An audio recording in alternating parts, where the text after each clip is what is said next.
ఏపీలో మళ్లీ భారీ అప్పుకు కేబినెట్ ఆమోదం తెలిపింది. ఈసారి మద్యం ఆదాయాన్ని తాకట్టు పెట్టి భారీ మొత్తాన్ని సమీకరించేందుకు నిర్ణయం తీసుకుంది.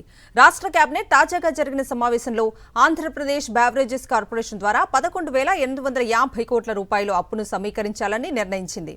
మద్యం విక్రయాల ద్వారా వచ్చే ఆదాయాన్ని తాకట్టు పెట్టి ఈ మొత్తాన్ని బాండ్ల రూపంలో తెచ్చుకోవాలని ప్రభుత్వం నిర్ణయించింది. సంక్షేమ పథకాల అమలుకు అవసరమైన నిధులను ఈ విధంగా సమీకరించాలని కేబినెట్ తెలిపింది. ఇప్పటికే రాష్ట్ర ప్రభుత్వం రిజర్వ్ బ్యాంక్ ఆఫ్ ఇండియా ద్వారా 2,500 కోట్ల అప్పును మంగళవారం సమీకరించింది. ఈ కొత్త నిర్ణయంతో అప్పుల భారం మరింత పెరగనుంది. చంద్రబాబు ప్రభుత్వం చేస్తున్న అప్పులు ఇప్పటికే రికార్డు స్థాయికి చేరుకున్నాయి. గత 19 నెలల్లో రాష్ట్ర అప్పులు 3.11 లక్షల కోట్లను దాటాయి. ఈ సంఖ్య రాష్ట్ర ఆర్థిక పరిస్థితి ఎంత క్లిష్టంగా ఉందో స్పష్టంగా చూపిస్తోంది.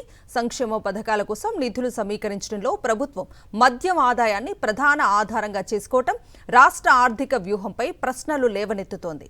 మొత్తం మీద ఆంధ్రప్రదేశ్లో అప్పుల భారం రోజురోజుకి పెరుగుతుండగా మద్యం ఆదాయాన్ని తాకట్టు పెట్టి కొత్త అప్పులు తెచ్చుకోవటం రాష్ట్ర ఆర్థిక పరిస్థితిని మరింత క్లిష్టతరం చేస్తుందని ఆందోళనలు వ్యక్తమవుతున్నాయి.